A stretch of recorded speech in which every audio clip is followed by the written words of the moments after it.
Hey guys, Cliff Gray here with Flat Tops Wilderness Guides and True Hunts. Today we're going to go over how to pack coolers for a pack-in trip, and this applies specifically to our drop camp hunts, but I think you'll find that it applies to a lot of other type of hunts where you're getting packed in and you're able to bring coolers with you.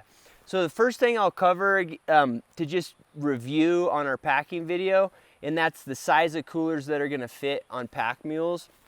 This is a 45 quart Yeti, and this is a 48 quart just cheapo Charlie Rubbermaid cooler. So both of those fit well. This Yeti, even at the 45 quart size, it's max, right? And the reason that you get less volume out of a Yeti is because it has significantly deeper walls on it, but they do work better obviously because they have better insulation. Just realize that you get a little bit less space with them than you will with a cheaper cooler. All right.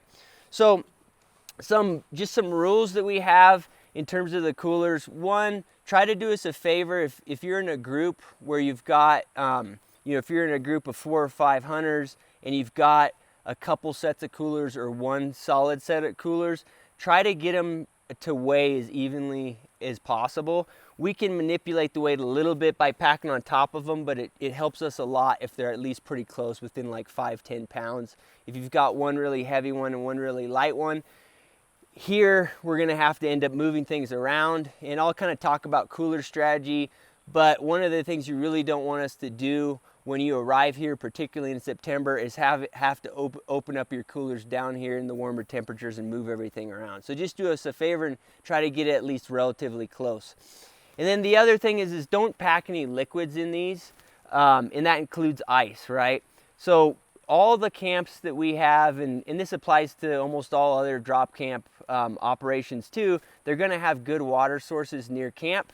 So it doesn't make sense for us to pack water or other liquids like Gatorade and that sort of thing in for you. Doesn't make a lot of sense. If you want Gatorade in camp, just bring like the powder form of Gatorade, and you can make it in camp really simple. So do that instead of having us pack up the weight in the coolers. And the other thing is the ice will actually rattle around a little bit, and that's one of the things you want to kind of avoid on pack animals is any noise. All right.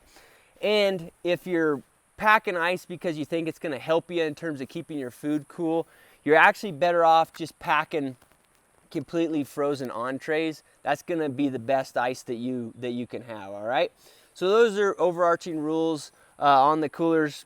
There's not too much there, so don't worry about it too much, but stick to those and you'll be good. So in terms of actually packing the coolers, I'll show you on this this 48 quart Rubbermaid. The first thing we do is anything frozen solid you can put in the bottom of the cooler, and what we do is on all the meals that we prep, we pack. These are just slightly frozen, they just haven't been in the freezer quite long enough, but we always freeze them where they're flat in vacuum packed bags. They're going to sit in your cooler a lot better than anything that's square. And the other thing is you can lay them in there in terms of the days that you're going to use them, right? So you want to put the entrees for your later days, you want to put them at the bottom of the cooler so you're not having to dig around. So you're going to put the entrees in the bottom, and this doesn't have to necessarily be meat. You can see these are pork chops and steaks, but you can do potatoes that way.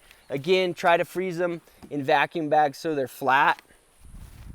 And you can do that with, anything really. You can do a spaghetti, any other pre-made meal or entree. You can vacuum bag flat and pack in these coolers. So if you're gonna pack one day's meal together, you can have your pork chops and then your baked potatoes. You don't want to have them separate so you're digging around your cooler. So stack them in there like that.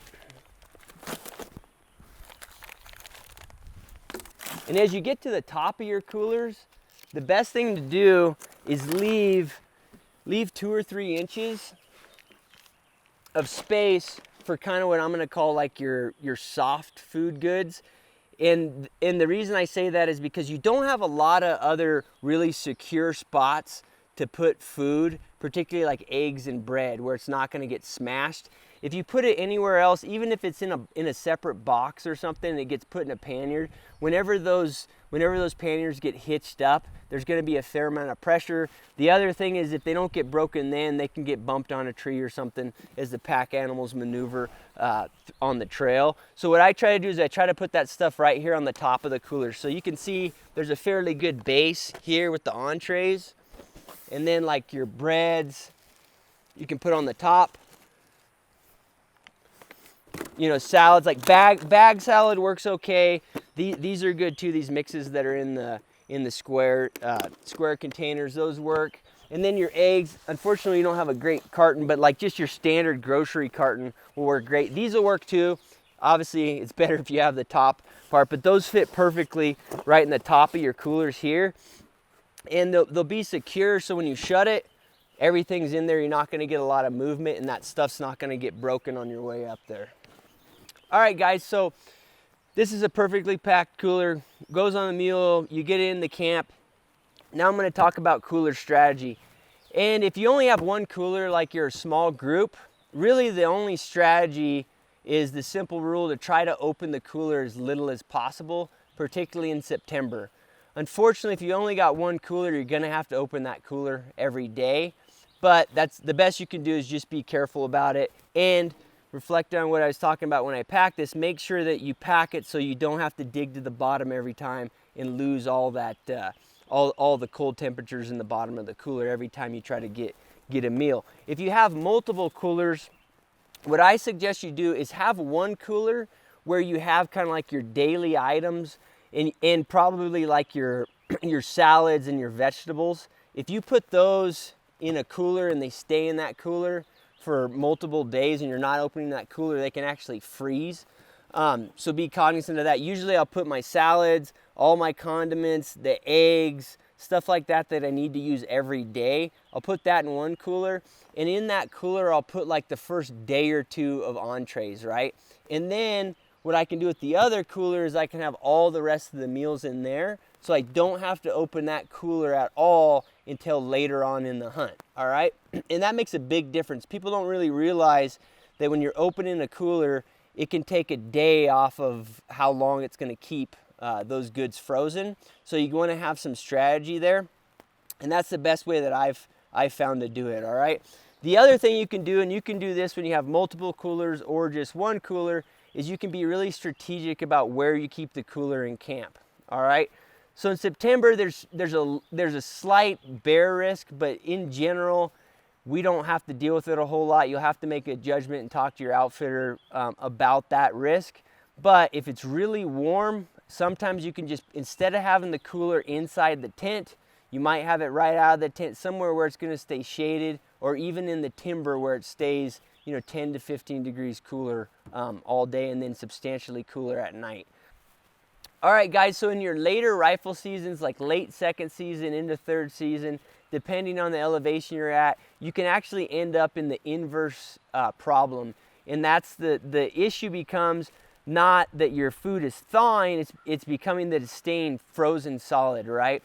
So what you want to do is every morning when you go out and hunt, you want to take out the meal that you're going to use that night, and you're going to let it, you want it to thaw. But the problem is that a single day, particularly at the colder temperatures, sometimes is not going to work when you start with a completely frozen entree.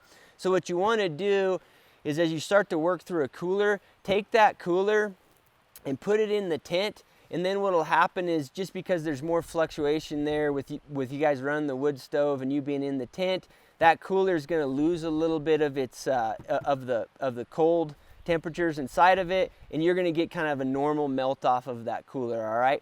If you don't do that, and you like put the coolers outside the tent or whatever, you're going to end up having to deal with just everything's frozen. And that can be your eggs, it can be your condiments, it can be anything. So just make sure that you take the cooler that you're working out of and put it inside. And then even leave it on the really, really cold days, like a late third season hunt.